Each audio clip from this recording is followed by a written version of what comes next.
Panorama group, जो सोचता है वो करता है। आपके अपने सपनों का आशियाना। नमस्कार, मेरा नाम ज्ञानेश्वर है और आपने देखना शुरू किया है लाइव सिटीज। मेरे साथ रोज की तरह जुड़ रहे हैं देश के जाने माने वरिष्ठ पत्रकार अजीत द्विवेदी जी। इन दिनों बिहार में ही हैं। अजीत जी, आज बिहार चुनाव की पुनःहुई हुई और देखिए 10वीं बार ऐतिहासिक नीतीश कुमार ने बिहार के मुख्यमंत्री पद की शपथ ले ली। नीतीश कुमार समेत 27 लोगों ने बिहार मंत्रिपरिषद की शपथ ली है। 2 डिप्टी सीएम फिर से सम्राट चौधरी और विजय कुमार सिन्हा। और मंत्रिमंडल की सूची हमारे दर्शक जान चुके हैं, लेकिन फिर भी दोहरा देते हैं। नीतीश कुमार मुख्यमंत्री, सम्राट Chaudhary deputy CM, Vijay Sinha deputy CM. आगे की बात करें तो देखिए मंगल पांडे हैं, दिलीप कुमार जायसवाल हैं, नितिन नवीन है, रामकृपाल यादव हैं, संजय सिंह टाइगर हैं, अरुण शंकर प्रसाद हैं, सुरेंद्र मेहता हैं, नारायण प्रसाद हैं, रमा निषाद हैं, लखेंद्र कुमार रोशन हैं, सुश्री श्रेयसी सिंह हैं, डॉक्टर प्रमोद कुमार। 14 लोगों ने बीजेपी से शपथ ली। जेडीयू से बात करें, नीतीश कुमार का नाम हमने ले लिया। विजय कुमार चौधरी, विजेंद्र प्रसाद यादव, श्रवण कुमार, अशोक चौधरी, श्रीमती लेसी सिंह, मदन सहनी, सुनील कुमार, मोहम्मद जमा खान। हम पार्टी से संतोष कुमार सुमन, जीतनराम मांझी के बेटे। एलजेपीआर से संजय पासवान और संजय कुमार सिंह। और आरएलएम से चौंकाने वाला नाम उपेंद्र कुशवाहा के बेटे दीपक प्रकाश, जिन्होंने न कोई चुनाव लड़ा, न किसी सदन के सदस्य हैं और मंत्री बन गए। और उपेंद्र कुशवाहा की पत्नी जो है वह माननीय विधायक बनी है। तो हमने मंत्रिपरिषद की सूची बताई। अब पहली टिप्पणी आपकी कि नीतीश कैबिनेट को आपने देखा और समझा, किस रूप में देख रहे हैं? क्योंकि आगे 5 साल अभी वैकेंसी है जेडीयू में ज्यादा वैकेंसी है और बीजेपी में वैकेंसी कम है। देखिए कई बड़े नाम कट गए, नीरज कुमार बबलू, कई लोग कह रहे थे डिप्टी सीएम बनेंगे, नीतीश मिश्रा, जनक राम, ऐसे ऐसे लोग, जीवेश मिश्रा, ऐसे ऐसे लोग कटे हैं, पूछिए मत। और नए लोगों को मौका मिला है। तो पहली टिप्पणी, फिर आगे की बात होगी। अजीत जी। देखिए ज्ञानेश्वर जी, हम लोग लगातार ये बात कर रहे थे कि निरंतरता वाली सरकार है, कंटिन्यूटी वाली सरकार है। और जिस तरह से केंद्र में जब तीसरी बार नरेंद्र मोदी की सरकार बनी 240 एमपी के साथ, तो जितने लोग थे, जो जिस पद पर था, जो जिस मंत्रालय के प्रभार में था, जिस पार्टी का जितना था, उन सबको वैसे का वैसा एडजस्ट कर दिया गया था। उसी तरह की निरंतरता इसमें हम लोग उम्मीद कर रहे थे कि देखेंगे ये सरकार चूंकि कंटिन्यूटी वाली है। लेकिन भारतीय जनता पार्टी के कोटे से बड़ा बदलाव हुआ। तमाम जो नाम आप कटे बता रहे हैं, ये सब भारतीय जनता पार्टी से हैं। देखिए वो राजू सिंह भी कट गए, जो साहेबगंज वाले हैं। कृष्णनंदन पासवान पूर्वी चंपारण जिले से, उनका वो मंत्री थे, उनका नाम कट गया। और जीवेश मिश्रा और मिथिलांचल के इलाके से जीवेश मिश्रा और नीतीश मिश्रा, दोनों लोगों के नाम कट गए। उधर से रेणु देवी का भी नाम कट गया, वो हमारे यहाँ, वो भी पश्चिमी चंपारण से थी। फिर ये नीरज बबलू के बारे में तो था ही कि उप मुख्यमंत्री बनेंगे, और उन्होंने जो खुशी इलाके में उनके कामकाज को लेकर के उनका बड़ा प्रचार हो रहा था। तो ये तमाम नाम भारतीय जनता पार्टी ने काट दिए। भारतीय जनता पार्टी ने नए चेहरे ले आए हैं, नीतीश कुमार अपने पुराने चेहरों के साथ गए हैं। ये तो पहली नजर में दिख रहा है। ज्ञानेश्वर जी, 2-3 बातें जो है इसमें छोटी छोटी पहले हम लोग करते हैं, जो जिसको हम एक ट्रिविया भी कह सकते हैं। लेकिन वो ट्रिविया इसलिए इंपॉर्टेंट है क्योंकि उससे पूरी तस्वीर साफ होती है। जैसे पहली बात जो हमारे दिमाग में आई, और आज हम सवेरे जहां भी बात हो रही थी, जिस प्लेटफॉर्म पर हमने कहा कि प्रशांत किशोर ने जितने लोगों को अटैक किया, सब लोगों को मंत्री बनाया गया है।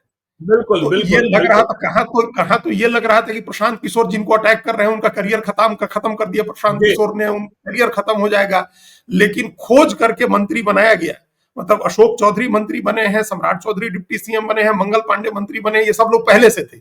दिलीप जायसवाल खोज करके बनाया गया, वही खोज करके लिया करके उनको बनाया गया, और सिर्फ इसलिए क्योंकि प्रशांत किशोर ने उनको अटैक किया था। और अब तो हमको कोई हैरानी नहीं होगी कि मंत्रिमंडल के अगले फेरबदल में संजय जायसवाल मंत्री हो जाए। मतलब प्रशांत किशोर का अटैक करना केंद्रीय मंत्रिमंडल में, संजय जायसवाल को अब मौका मिल जाए तो कोई हैरानी नहीं होगी। प्रशांत किशोर ने जिसको अटैक किया है, भारतीय जनता पार्टी चुन के उनको मंत्री बना रही।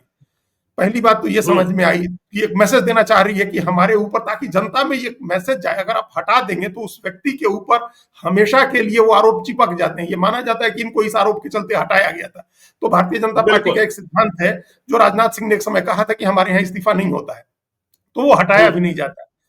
दूसरी बात दिलीप जायसवाल की करें, अभी जब वो मंत्री थे, भू राजस्व और निबंधन मंत्री, और उनको अध्यक्ष बनाया गया तो फिर उन्होंने मंत्री पद छोड़ा। ये कोई बहुत पुरानी बात नहीं, 1 साल पहले, पिछले ही साल की जी, बात है कि वो बिल्कुल। मंत्री पद छोड़े जब अध्यक्ष बने। अब फिर अध्यक्ष रहते उनको मंत्री बना दिया गया, तो फिर अध्यक्ष पद छोड़ना होगा। भारतीय जनता पार्टी को एक नया अध्यक्ष ले आना होगा। सीमांचल जी, का जो भी समीकरण है वो ऐसा लग रहा है कि उनके बिना नहीं सधेगा, तो फिर एक नया अध्यक्ष ले आना होगा। एक तो ये बातें हमको जो पहली नजर में जब ये हुआ तो दिखाई दिया। समझ में आई। फिर एक और इम्पोर्टेंट बात उसमें हमको ये समझ में आई ज्ञानेश्वर जी, उस पर हम लोग रीजनल इम्बैलेंस की भी बात अगर करें, उस हिसाब से बड़ा रीजनल इम्बैलेंस दिख रहा है इसमें, बड़ा रीजनल इम्बैलेंस दिख रहा है। और दूसरी चीजों पर हम आएंगे, जैसे पूर्वी चंपारण से 12 में से 11 सीटें जीती है भारतीय जनता पार्टी और एक भी मंत्री नहीं बना है। तो ये जो है, अब कहां से कौन कैसे मंत्री बनाएंगे? मतलब भारतीय जनता पार्टी के 9 विधायक जीते हैं वहां से।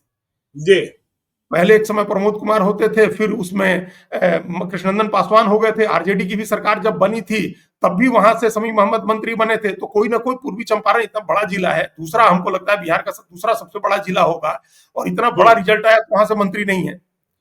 पश्चिमी चंपारण से एक मंत्री जरूर है, लेकिन आप उसके बाद देखिए मिथिलांचल में भी मंत्रियों की संख्या बहुत कम है। मिथिलांचल से बड़े नाम कट गए। और हमको एक जहां तक ध्यान आया, वो आप करेक्ट करिएगा, हो सकता है एक आध नाम और हो, कोई मधुबनी से अरुण कुमार या अरुण प्रकाश जो नाम आया खजौली के विधायक का, तो वो मधुबनी से, तो मिथिलांचल से भी बड़े नाम कट गए।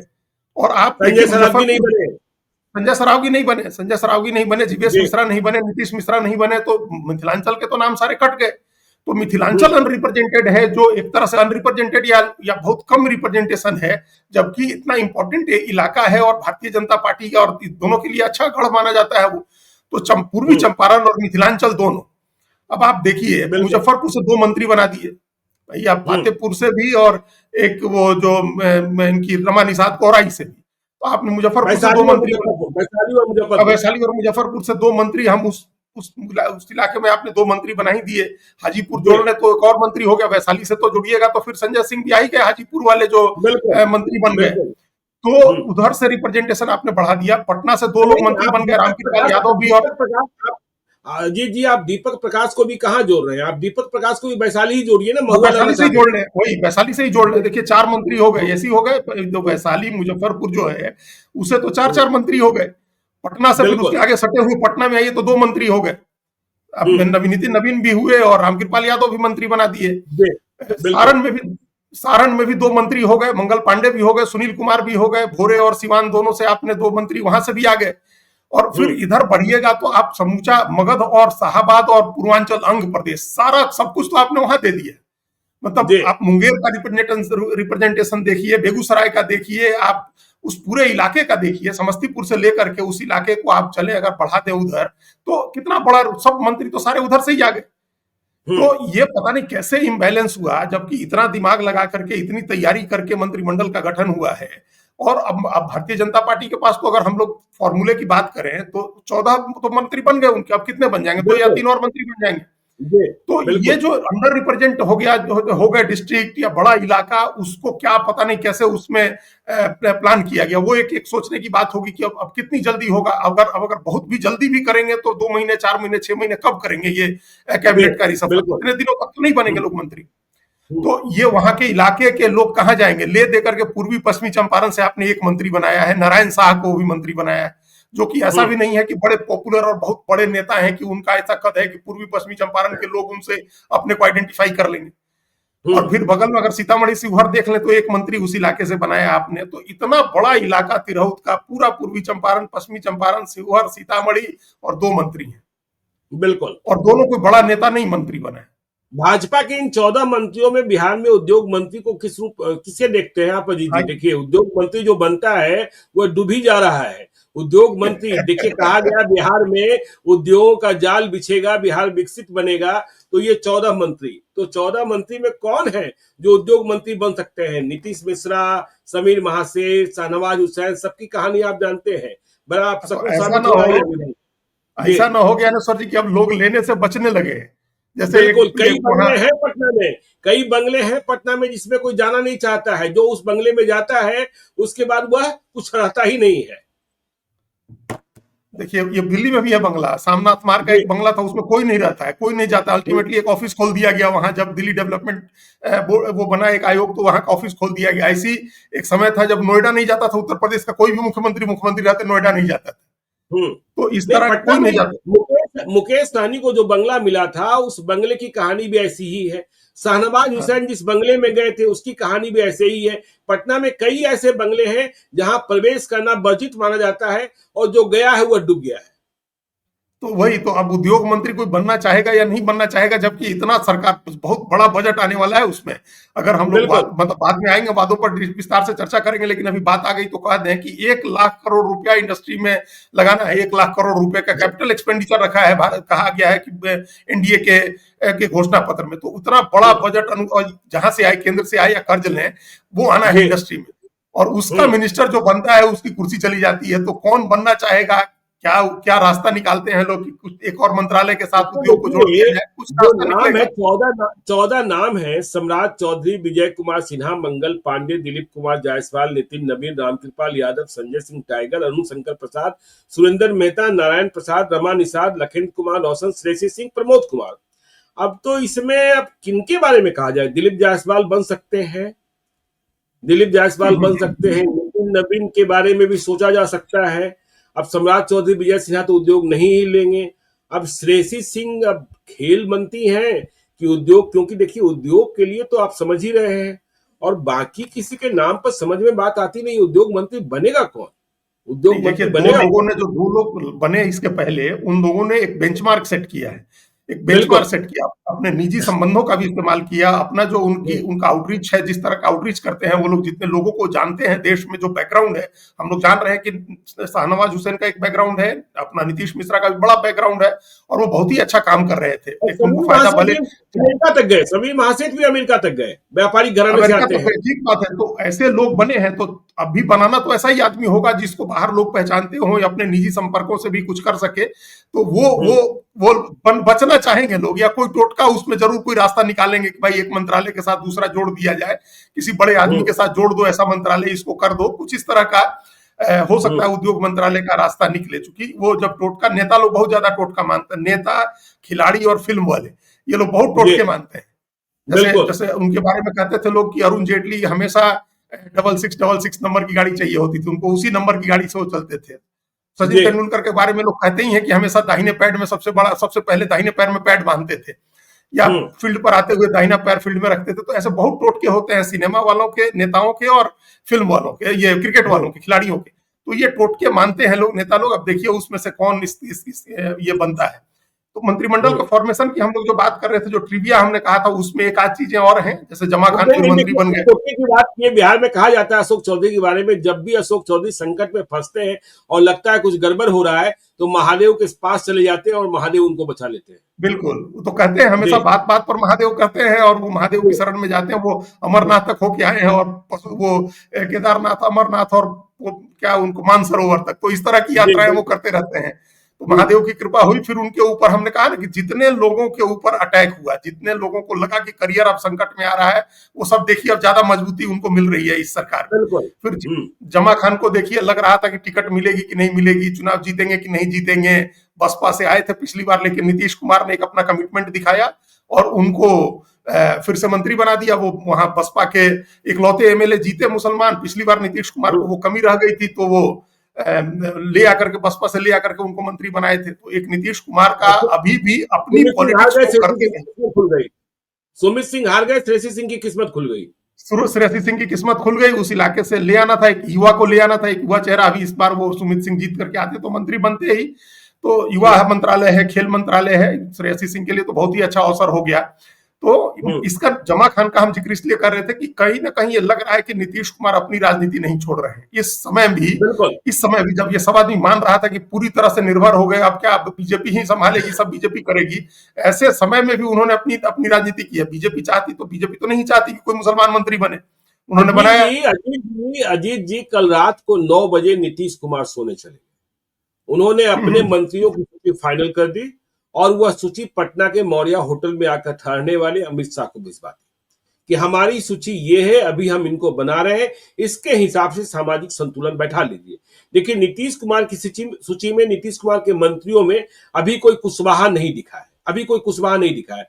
जयंत राज को नहीं बनाया जाना था, यह बात पहले से स्पष्ट थी, लेकिन भगवान सिंह कुशवाहा और रामसेवक सिंह में टसन चल रहा था, तो अभी कोई कुशवाहा नहीं बना है, उनके यहाँ रिक्ति है, कोई ना कोई एक कुशवाहा बनेगा आगे। लेकिन अभी तो कुशवाहा राजनीति सम्राट चौधरी और उपेंद्र कुशवाहा के हवाले की गई है। नीतीश कुमार देखेंगे कि ये दोनों कितना संभाल पाते हैं कि उन्हें बीच में कूदने की जरूरत पड़े तो अपना कर, लेकिन अपनी राजनीति करेंगे। देखिए, सम्राट चौधरी और उपेंद्र कुशवाहा से नीतीश कुमार और जनता दल यू की राजनीति नहीं सधेगी, वो बीजेपी की और उनकी इंडिपेंडेंट अपनी इंडिविजुअल राजनीति सजेगी। आपने उपेंद्र कुशवाहा का नाम लिया, हम लोग लगातार उनके बारे में बात करते रहे और हमेशा बड़े सम्मान श्रद्धा के साथ, और उनके लिए एक अच्छी बातें हम लोगों ने की है, क्योंकि हम मानते हैं, निजी तौर पर आप भी मानते हैं कि अच्छे नेता है वो। और बिहार में कम नेता बचे हैं जो इस तरह से मूल्यों की राजनीति, विचारधारा की राजनीति करते हैं या जिनके ऊपर भ्रष्टाचार के आरोप नहीं लगते हैं। लेकिन ये बात हमको समझ में नहीं आई और ठीक भी नहीं लगी कि उन्होंने अपने बेटे को मंत्री बनाया। अब हो सकता है कि ये बात उनके लोगों को बुरी लगे कि भाई वो उनका बेटा बना तो आपको क्यों खराब लग रहा है। हम मानते थे कि उपेंद्र कुशवाहा बिहार की राजनीति में नीतीश कुमार की राजनीति के ट्रू इनहेरिटर है। असली उत्तराधिकारी कोई हो सकता है नीतीश कुमार की राजनीति का, तो वो उपेंद्र कुशवाहा है। वो उस तरह की राजनीति करते हैं। इसके पहले कभी उन्होंने अपने परिवार के किसी व्यक्ति को आगे नहीं किया था। इतने लंबे समय से वो राजनीति कर रहे हैं नीतीश कुमार के साथ से 2000 से, तब जब वो नेता प्रतिपक्ष बने थे हम लोग, तब से उनकी राजनीति फॉलो कर रहे हैं, देख रहे हैं, पढ़े लिखे विद्वान आदमी हैं। तो उन्होंने परिवार की राजनीति करके ऐसा लग रहा है कि अब ये मैसेज दे दिया कि भाई हमसे नीतीश कुमार वाली राजनीति नहीं होगी, हम नहीं परिवार को छोड़ सकते हैं अपने। हालांकि उसके दूसरे कारण होंगे, तात्कालिक कारण तो लोग यही कह रहे हैं कि उनको अगले साल राज्यसभा भी लेनी है और उसके बाद उनके एमएलसी का वादा किया गया है। क्या पता एमएलसी नहीं करें, कोई रोक दे एन मौके पर, उस समय एमएलसी रुक जाए तो पहले ही मंत्री बना देते हैं ताकि एमएलसी का रास्ता नहीं रुकेगा।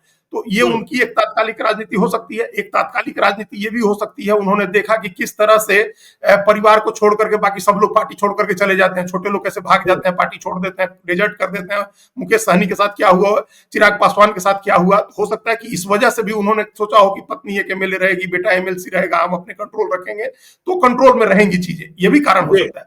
लेकिन ये लंबे समय की राजनीति के लिए एक हमको लगता है कि एक लगभग पूर्ण विराम की तरह है कि आप जब यहाँ वंशवाद की राजनीति का हमला होगा, जब भारतीय जनता पार्टी ये मुद्दा बनाएगी, जब प्रशांत किशोर इस बात का मुद्दा बनाएंगे, तो उसमें आप आ जाएंगे, उस फायरिंग लाइन में आ जाएंगे, जिस फायरिंग लाइन में चिराग पासवान आएंगे, जीतन राम मांझी आएंगे, लालू यादव का परिवार आएगा, आप भी आ जाएंगे।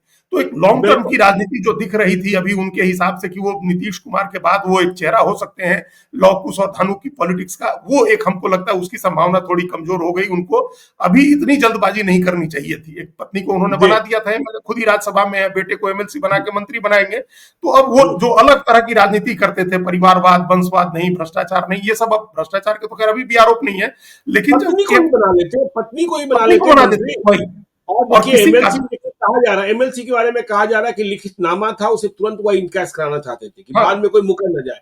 लेकिन लोग उम्मीद कर रहे थे किसी हारे हुए उम्मीदवार को या पार्टी के किसी दूसरे कार्यकर्ता को बना देंगे तो पार्टी का कद भी बढ़ेगा और उपेंद्र कुशवाहा का भी कद बढ़ जाएगा। लेकिन हम लोगों ने 4 दिनों पहले कहा था कि देखिए उपेंद्र कुशवाहा अपने बेटे को बनाने के बारे में सोच रहे हैं। आपने कहा था, आपने ये बात कही थी कि वो अपने बेटे को बनाना चाह रहे हैं। हालांकि तब भी हमको लगा था कि हो सकता है ये खबर फिर अंत तक उनको एक ऐसी सद्बुद्धि आए और वो न बनाए।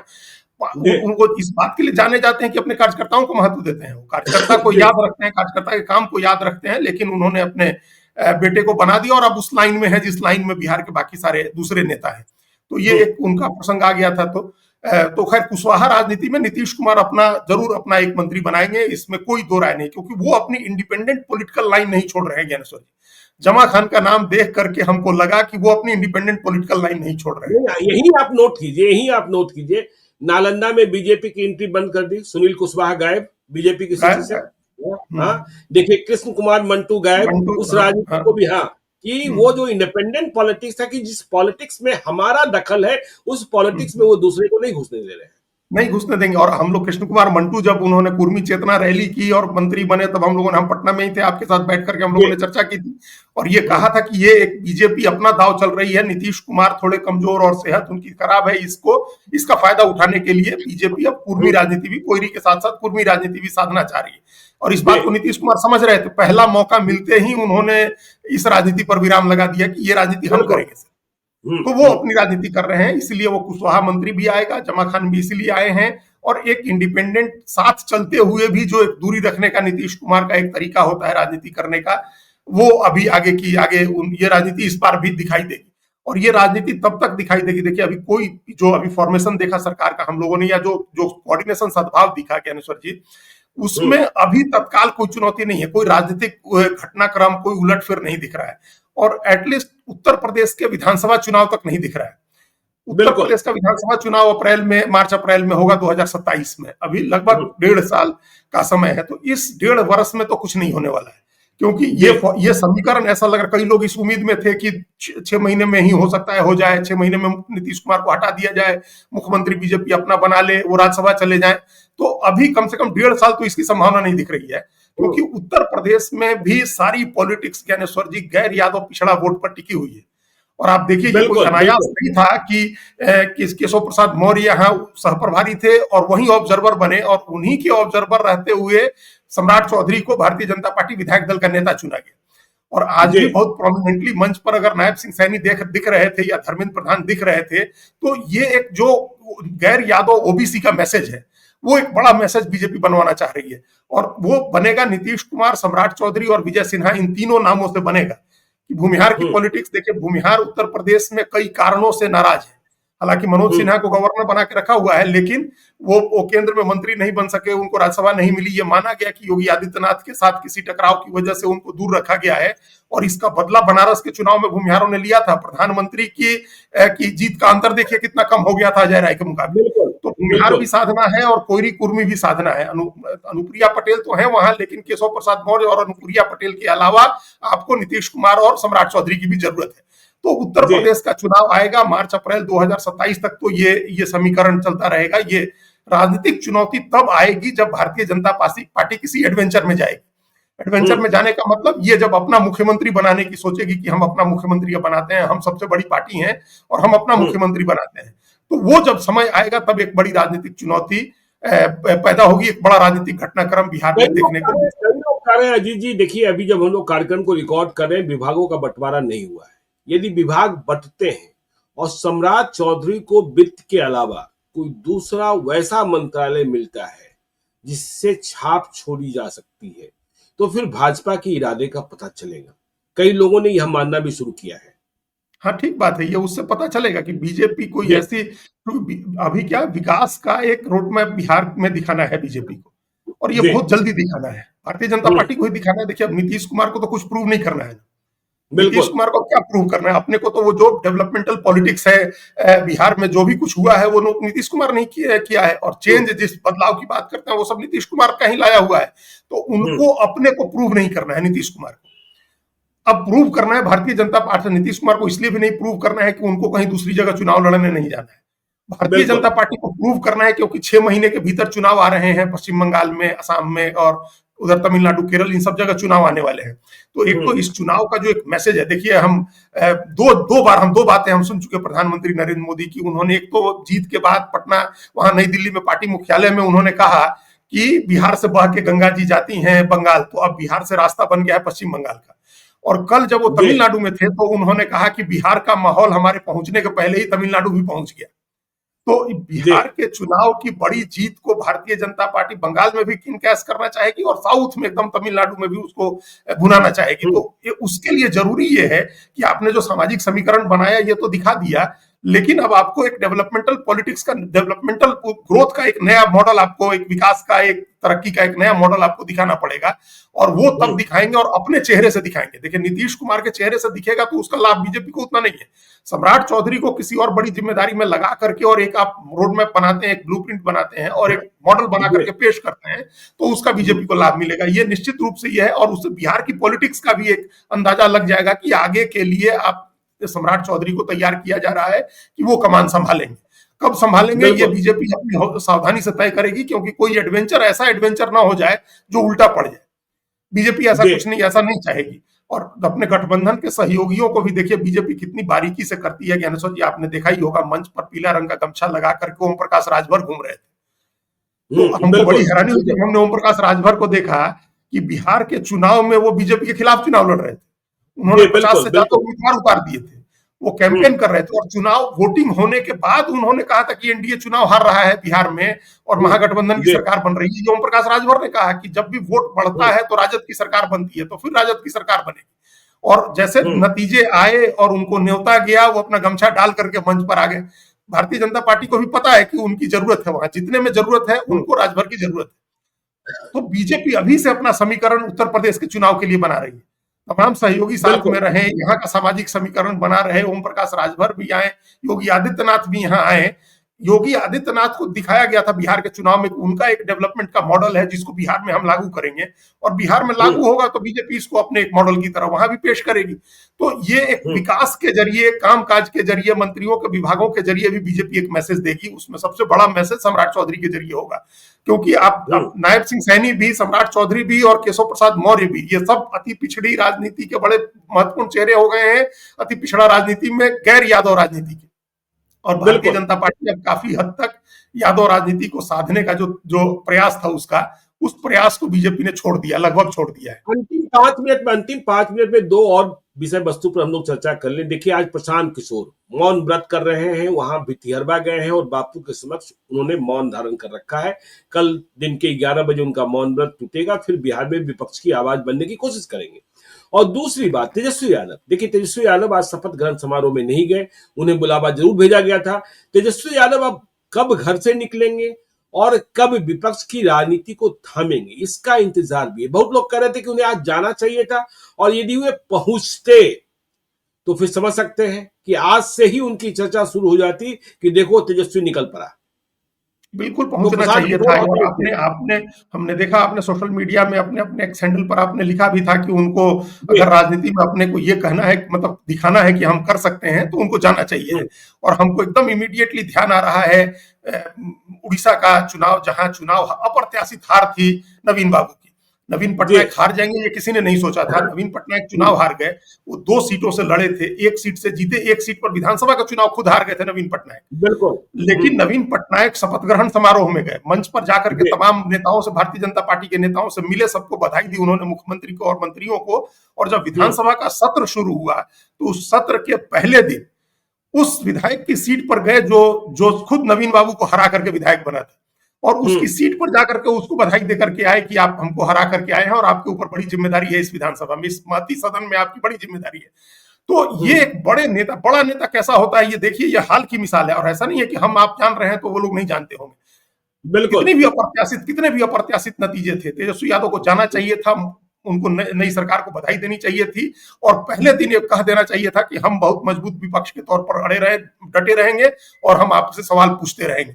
ये बात मीडिया को कह के और सरकार को बधाई देकर के, शुभकामना देकर के वो आते, निश्चित रूप से उनके प्रति अभी कई चीजें जो नेगेटिव चल रही हैं उनके पॉजिटिव होने की शुरुआत यहां से हो जाती। तो एक तो बिल्कुल। उनकी बात है। हम प्रशांत किशोर की बात अभी कहना चाह रहे थे, और संजोग था कि आपसे बातचीत होने के पहले हम अपना कॉलम हम अपने अखबार के लिए लिख रहे थे, उसमें हमने जी, प्रशांत किशोर को एनालाइज करते हुए यही लिखा कि इसके पहले कोई सवाल नहीं पूछता था कि भारतीय जनता पार्टी और जनता दल यू की सरकार क्या कर रही है, क्योंकि एक तो ऐसी समझ बहुत कम लोगों को थी कि जो बारीकियों में जी, जा करके, और अभी राजनीतिक चुनौती नहीं है, कोई प्रशासनिक चुनौती नहीं है, हम लोग कल चर्चा कर चुके हैं, कोई प्रशासनिक चुनौती नहीं है, सेम ब्यूरोक्रेसी है, सेम अधिकारी हैं जो 20 साल से नीतीश कुमार के भरोसेमंद हैं, उनके साथ काम कर रहे हैं। राजनीतिक चुनौती कोई नहीं है, सिर्फ आर्थिक चुनौती है, राजस्व की चुनौती है। कोई दूसरा व्यक्ति ऐसा समझदार नहीं था इसके पहले, या होंगे भी तो पूछते नहीं थे, जो पूछे सरकार से सवाल, टू द पॉइंट सवाल पूछे, इकोनॉमी को लेकर के, डेवलपमेंट को लेकर के, नौकरी रोजगार को लेकर के, और जो हम लोग बार बार कहते हैं कि क्रेडिट और डेट रेशियो का सीडीआर को लेकर के, ये कोई पूछे, कोई नहीं पूछता था, ये प्रशांत किशोर पूछते थे। तो प्रशांत किशोर ने कह दिया है कि हम हैं और हम सवाल पूछते रहेंगे और बदलेंगे नहीं, तब तक छोड़ेंगे नहीं। तो अब वो उपवास कर रहे हैं भितिहरवा में महात्मा गांधी के आश्रम से, और वहां से फिर जब वो आएंगे लौट के, तो उनकी चुनौती के लिए इतना सजग विपक्ष होगा इस बिहार में भले सदन में नहीं हो, सदन के बाहर इतना सजग और इतना समझदार विपक्ष होगा कि सरकार बच नहीं सकती है। सरकार ने जितने वादे किए हैं उन वादों पर पहले दिन से अमल शुरू करना होगा। ये ध्यान रखना होगा, चूंकि अगर सरकार बिहार के ऊपर कर्ज का बोझ पड़ा, एक बिहारी के ऊपर 27,000 रुपए का कर्ज है प्रति बिहारी के ऊपर। अब आप सोचिए, जो परिवार 6,000 रुपया कमा रहा है महीने में, जो व्यक्ति 1,200 रुपया कमा रहा है महीने में, उस व्यक्ति के ऊपर भी 27,000 रुपए का कर्ज है इस बिहार। तो औसत कर्ज 27,000 रुपए का है, 63 करोड़ रुपया हर दिन कर्ज के ब्याज में जा रहा है। तो अगर जरा सा भी कर्ज का बोझ बढ़ता है, हमारा जो फाइनेंशियल और जो डिसिप्लिन भंग होता है प्रदेश का, तो उस पर नजर रहेगी प्रशांत किशोर की। और वो काम अगर नहीं होते, जो आपने एजेंडे जो वादे किए हैं, अगर वो वादे पूरे नहीं होते हैं, तो उस पर भी आपको रोज का रोज जवाब देना होगा। सदन में हो सकता है जवाब नहीं देना पड़े, क्योंकि आरजेडी के लोग पता नहीं किस तरह से लड़ाई लड़ते हैं। आरजेडी के लोग तो अब अभी से इस उम्मीद में है कि किसी भी समय नीतीश कुमार फिर से सरकार में ले सकते हैं हम लोग।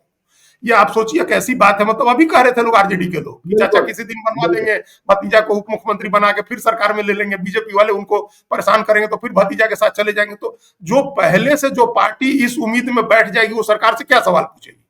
तो सरकार से सवाल पूछने के लिए हमको उम्मीद प्रशांत किशोर से है कि उनको भले बिहार की जनता ने वोट नहीं दिया, हम जितना हम भी सोच रहे थे उतना वोट भी नहीं मिला उनको, लेकिन वो जितना भी वोट मिला है वो उससे एक बड़ी ताकत उनको रहेगी और वो सवाल पूछेगी। तो सरकार को सबसे पहले अपने एजेंडे को लागू करने के लिए काम शुरू करना है, वो एक चुनौती होगी। प्रशांत किशोर अगर सवाल पूछना जारी रखते हैं, लोगों को जागरूक कर रहे हैं, जो हम उस दिन भी आपके साथ परसों बातचीत में हमने कहा था कि वो राजनीतिक प्रशिक्षण कर रहे हैं हजारों लाखों लोगों का, जो गंभीर सवाल पूछ सकते हैं, तकनीकी सवाल पूछ सकते हैं, और वैसे ही अगर फौज तैयार करते हैं प्रशांत किशोर, तो उनको आगे निश्चित रूप से राजनीति का लाभ भी मिलेगा और बिहार को भी लाभ मिलेगा कि अगर विपक्ष पूछता रहेगा, जगा रहा, चौकीदार की तरह चौकीदारी करता रहा विपक्ष, तो बिहार में जो वादे किए गए हैं वो वादे लागू होंगे, या वादे लागू हो गए तो बिहार का विकसित होना कोई नहीं रोक सकता है। तो चलिए देखिए, यदि वायदे लागू हो गए तो बिहार विकसित होगा। बिहार में सरकार कैसी बनी, मंत्री कैसे बने हैं, तेजस्वी यादव कहाँ हैं और प्रशांत किशोर क्या कर रहे हैं, इन बातों की हम लोगों ने चर्चा की है। आगे भी बिहार के मुद्दों को उठाते रहेंगे। आप देखते रहिए लाइव सीरीज को। यदि अब तक आपने हमारे यूट्यूब चैनल लाइव सीरीज को सब्सक्राइब नहीं किया है तो जरूर कर लीजिएगा, और यदि इस वीडियो को फेसबुक पेज के माध्यम से पेज को लाइक कीजिएगा, हैंडल एक्स पर भी हमें फॉलो कीजिए। धन्यवाद।